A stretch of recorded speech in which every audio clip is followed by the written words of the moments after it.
당신이 가장 두려워하는 일이 지금 일어나고 있다면 조용한 밤, 방 안에 앉아 있는 당신. 창밖에는 희미한 가로등 불빛이 흔들리고 어쩌면 누군가는 이 순간에도 쓸쓸한 밤을 홀로 견디고 있을지도 모릅니다. 가슴 깊은 곳에서 올라오는 불안. 이유 없이 무기력해지고 아무것도 하고 싶지 않은 날이 있지 않나요? 어제보다 더 나은 오늘을 만들고 싶지만 무언가가 자꾸 발목을 잡는 듯한 기분. 당신만 그런 게 아닙니다. 우리는 모두 각자의 방식으로 불안과 스트레스를 안고 살아갑니다. 하지만 만약 이 불안과 스트레스를 다스릴 방법이 있다면 어떨까요? 오늘은 철학자 플라톤의 사상을 통해 우리의 우울과 불안을 해소하는 방법에 대해 이야기해 보려 합니다. 플라톤은 말했습니다. 영혼은 세 부분으로 나뉘며 이성이 중심이 될 때 비로소 평온을 찾을 수 있다.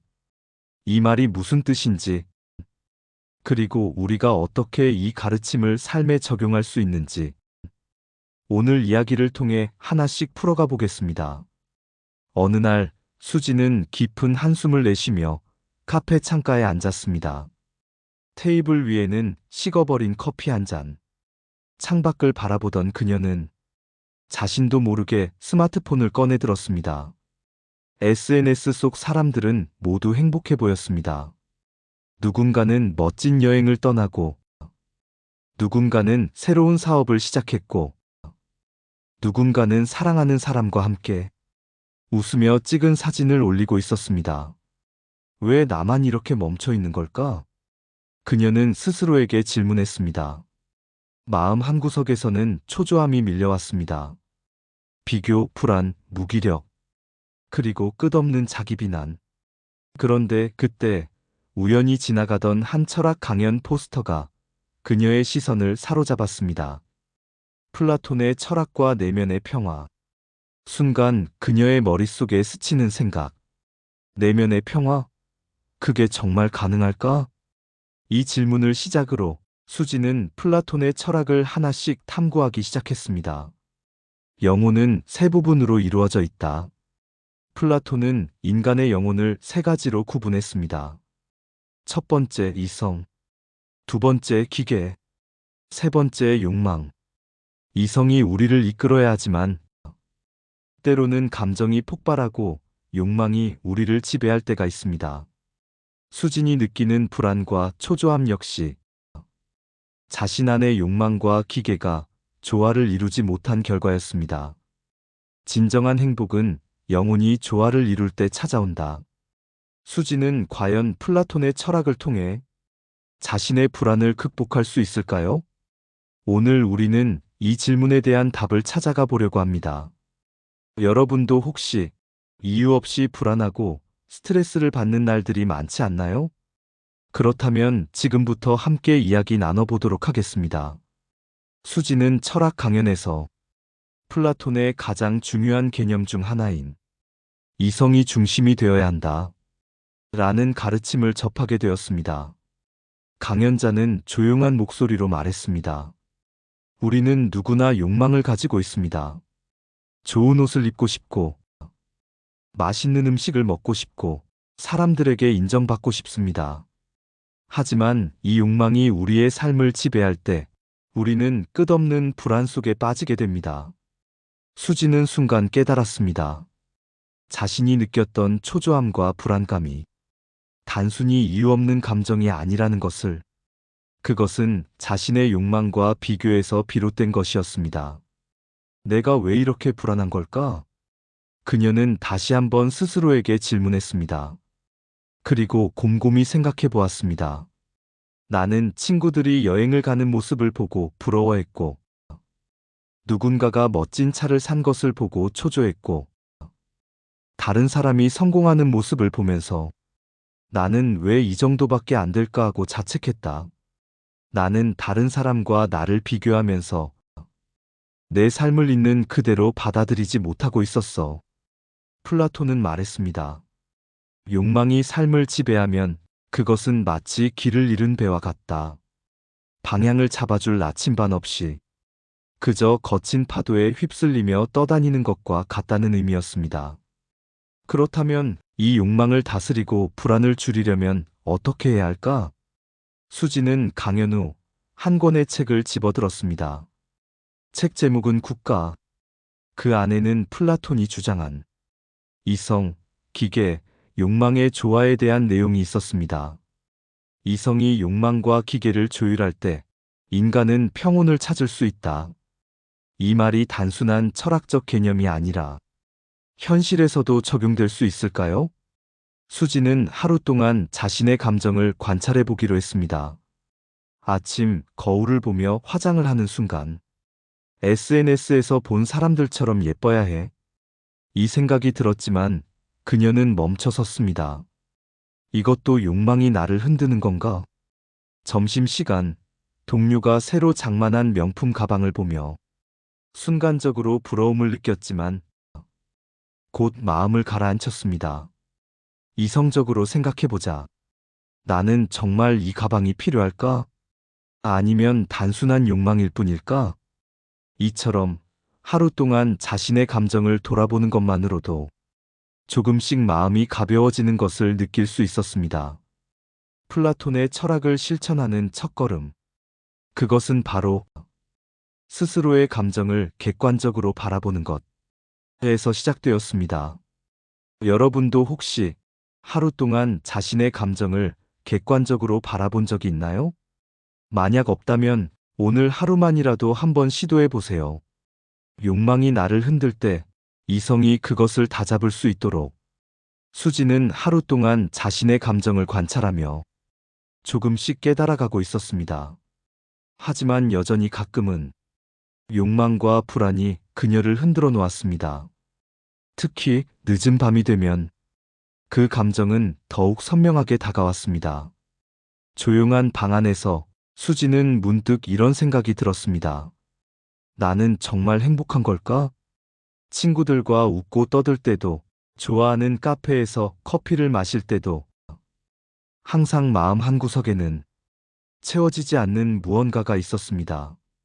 그리고 그런 감정은 새로운 옷을 사고 멋진 장소에서 사진을 찍고 SNS에 올릴 때 잠시 사라지는 듯 보였습니다. 하지만 그것은 결국 순간적인 위안일 뿐이었습니다. 그때 수지는 강연에서 들었던 플라톤의 또 다른 가르침을 떠올렸습니다. 진정한 행복은 외부에서 오는 것이 아니라 내면에서 이루어지는 것이다. 이 말이 정말 맞는 걸까? 그렇다면 나는 어떻게 내면의 행복을 찾을 수 있을까? 수지는 다시 플라톤의 철학을 깊이 들여다보기 시작했습니다. 플라톤은 그의 저서 국가에서 이상적인 국가와 인간의 영혼을 비교하며 조화로운 삶에 대해 이야기했습니다. 그에 따르면 국가가 평화롭기 위해서는 세 가지 계층이 조화를 이루어야 합니다. 첫째, 철학자 계층이성은 국가를 다스리고, 둘째, 군인 계층 기계은 국가를 보호하며, 셋째, 노동자 계층 욕망은 국가의 경제를 유지합니다. 이 원리는 우리의 내면에도 그대로 적용됩니다. 이성이 중심이 되어 기계와 욕망을 조율할 때 우리는 내면의 평화를 얻을 수 있습니다. 하지만 현실에서는 이성이 아니라 욕망이 우리를 지배하는 경우가 많습니다. 예를 들어 우리는 불안할 때 무언가를 충동적으로 구매하거나 끊임없이 SNS를 확인합니다. 이는 마치 국가에서 지도자가 없는 상태로 군인과 노동자들이 제멋대로 행동하는 것과 같습니다. 그렇다면 우리는 어떻게 해야 이성을 중심으로 삶을 조율할 수 있을까요? 수지는 몇 가지 실천 방법을 떠올렸습니다. 첫째, 욕망을 인정하되 휘둘리지 않기. 욕망은 나쁜 것이 아닙니다. 문제는 그것이 삶을 지배할 때 발생합니다. 욕망이 올라올 때 그것을 억누르려고 하기보다는 내가 지금 이런 감정을 느끼고 있구나 하고 인정하는 것이 중요합니다. 둘째, 순간적인 감정이 아니라 긴 관점에서 선택하기. 우리는 종종 순간적인 감정에 휩쓸려 잘못된 결정을 내립니다. 예를 들어, 기분이 나쁘다고 충동적으로 쇼핑을 하거나 스트레스 때문에 중요한 사람에게 화를 내는 경우가 그렇습니다. 이럴 때 플라톤이 강조한 이성을 떠올려 보세요. 지금 이 선택이 나의 삶을 더 나아지게 할까? 이 질문을 던지는 것만으로도 우리는 감정에 휩쓸리지 않을 수 있습니다. 셋째, 자신만의 철학을 가지기. 플라톤은 말했습니다. 철학이 없는 삶은 조종당하는 삶이다. 우리는 종종 주변 환경과 타인의 기대에 휘둘리며 살아갑니다. 하지만 스스로에 대한 철학을 가지면 우리는 더 이상 세상의 기준에 흔들리지 않습니다. 수지는 문득 깨달았습니다. 내가 진정으로 원하는 삶은 남과 비교하며 초조해하는 삶이 아니라 내면의 평화를 찾는 삶이야. 그렇게 그녀는 조금씩 자신의 생각을 바꿔가기 시작했습니다. 여러분은 어떨까요? 지금까지 욕망과 불안에 휘둘려 본 적이 있나요? 그렇다면 이제부터는 플라톤이 말한 이성이 중심이 되는 삶을 한번 시도해 보는 것은 어떨까요? 수지는 플라톤의 철학을 실천하려고 노력했지만 여전히 완전히 불안을 없앨 수는 없었습니다. 그녀는 알았습니다. 이성적으로 생각하려고 해도 감정은 쉽게 다스려지지 않는다. 어느 날 수지는 회사를 마치고 집으로 돌아가는 길에 도서관에 들렀습니다. 그리고 책장 한 구석에서 플라톤의 대화편 중 하나인 파이돈을 발견했습니다. 책을 펼치자 눈에 들어오는 문장이 있었습니다. 영혼은 육체보다 오래 남는다. 그러므로 우리는 육체의 욕망보다 영혼의 가치를 더 소중히 여겨야 한다. 수지는 이 문장을 읽고 잠시 생각에 잠겼습니다. 우리는 왜 그렇게 불안할까? 왜 그렇게 초조할까? 이유는 단 하나였습니다. 우리는 눈에 보이는 것에만 집착하기 때문이다. 더 좋은 집, 더 높은 연봉, 더 멋진 외모. 하지만 플라톤은 말했습니다. 진정한 가치는 눈에 보이지 않는 것이다. 그렇다면 우리는 눈에 보이지 않는 가치를 어떻게 찾을 수 있을까? 수지는 그날 밤 한 가지 실험을 해보기로 했습니다. 그녀는 침대에 앉아 눈을 감고 하루를 돌아봤습니다. 오늘 나를 정말 행복하게 한 순간은 언제였을까? 그녀는 문득 떠올렸습니다. 아침에 엄마가 챙겨준 따뜻한 차 한 잔. 점심시간, 동료와 나눈 소소한 대화. 퇴근길, 바람이 살짝 불어왔을 때 느낀 기분 좋은 감촉. 이 모든 순간은 돈이 들지도 않았고 SNS에 올릴 만한 특별한 순간도 아니었습니다. 하지만 그것이야말로 그녀를 진정으로 행복하게 만든 순간이었습니다. 그리고 깨달았습니다. 내가 진정으로 원하는 것은 더 많은 것이 아니라 지금 이 순간을 온전히 느끼는 것이었어. 플라톤이 말한 이성이 욕망을 다스린다는 것은 단순히 감정을 억누르는 것이 아니었습니다.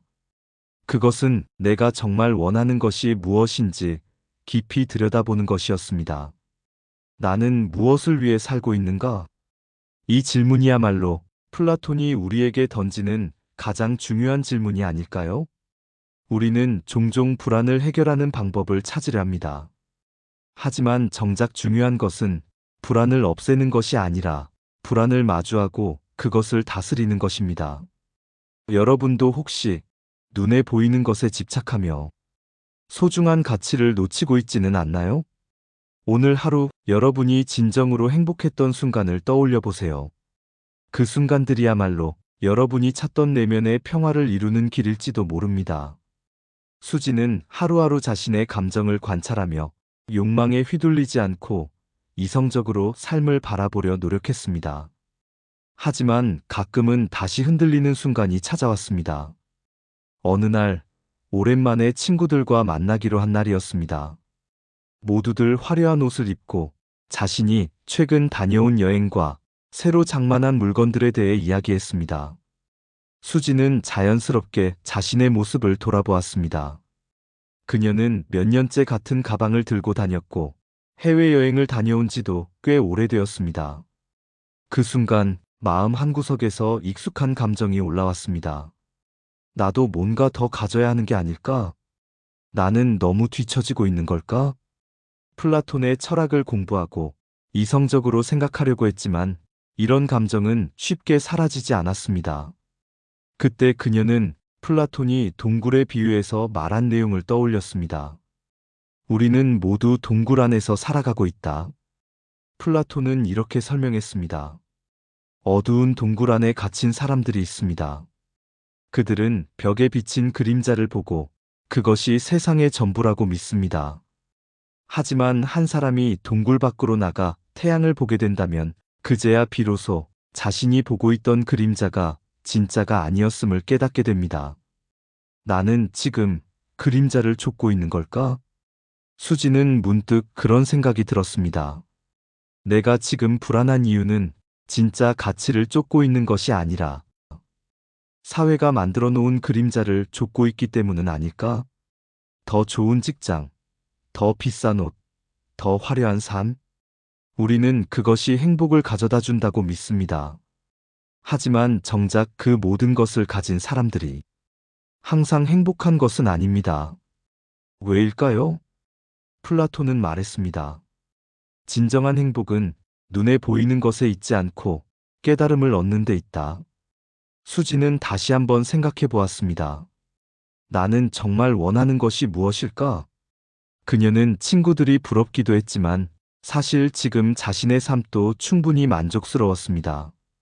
따뜻한 차 한 잔을 마시며 책을 읽는 시간, 일하면서 작은 성취를 이루는 순간, 소중한 사람과 함께하는 편안한 저녁. 그 순간들 속에는 진짜 행복이 숨겨져 있었던 것이었습니다. 하지만 그것을 깨닫지 못하고 끊임없이 바깥에서만 답을 찾으려 했던 것이었습니다. 여러분도 혹시 눈에 보이는 그림자를 쫓고 있지는 않나요? 우리가 쫓아야 할 것은 그림자가 아니라 진짜 빛을 향해 나아가는 것입니다. 플라톤의 철학을 통해 우리는 불안을 없애려고 애쓰기보다는 그 불안을 하나의 신호로 받아들이고 그 안에서 진짜 중요한 것이 무엇인지 찾아가야 합니다. 수지는 더 이상 비교 속에서 자신을 초조하게 만들지 않기로 했습니다. 대신 자신만의 철학을 가지고 자신의 삶을 살아가기로 했습니다. 그것이야말로 플라톤이 말한 이성이 지배하는 삶이 아닐까요? 여러분도 혹시 동굴 속 그림자를 쫓으며 불안해하고 있지는 않나요? 이제는 그림자가 아니라 빛을 향해 걸어갈 때입니다. 수지는 플라톤의 철학을 실천하며 조금씩 내면의 평화를 찾아가고 있었습니다. 그러나 완벽한 평온이란 존재하지 않는다는 것도 깨달았습니다. 우리는 불안을 완전히 없앨 수 없습니다. 하지만 불안을 다스릴 수는 있습니다. 그것이 바로 플라톤이 말한 이성이 중심이 되는 삶입니다. 불안을 느끼는 순간, 욕망에 흔들리는 순간, 남들과 비교하며 초조해지는 순간, 그럴 때마다 한 번 더 스스로에게 물어보는 것입니다. 이 감정이 나를 어디로 이끌고 있는가? 우리는 선택할 수 있습니다. 그 감정에 휘둘릴 것인지, 아니면 그것을 이해하고 다스릴 것인지. 플라톤은 말했습니다. 진정한 자유는 감정을 억누르는 것이 아니라 그 감정을 이해하고 조율하는 데서 나온다. 내면의 조화를 이루고 이성이 감정을 다스릴 때 우리는 더 이상 불안에 휘둘리지 않고 자신만의 삶을 살아갈 수 있습니다. 이제 여러분의 이야기를 들려주세요. 여러분도 불안과 스트레스를 느낄 때가 있나요? 그럴 때 어떻게 극복하고 계신가요? 여러분의 생각을 댓글로 남겨주세요. 서로의 경험을 나누면서 우리 모두가 조금 더 평온한 삶을 만들어 갈 수 있을 것입니다. 그리고 오늘 이야기에서 얻은 깨달음이 있다면 구독과 좋아요로 함께 해주세요. 사유이창에서 앞으로도 더 깊이 있는 철학 이야기로 찾아뵙겠습니다. 오늘도 당신의 내면이 조금 더 평화롭기를 바랍니다. 감사합니다.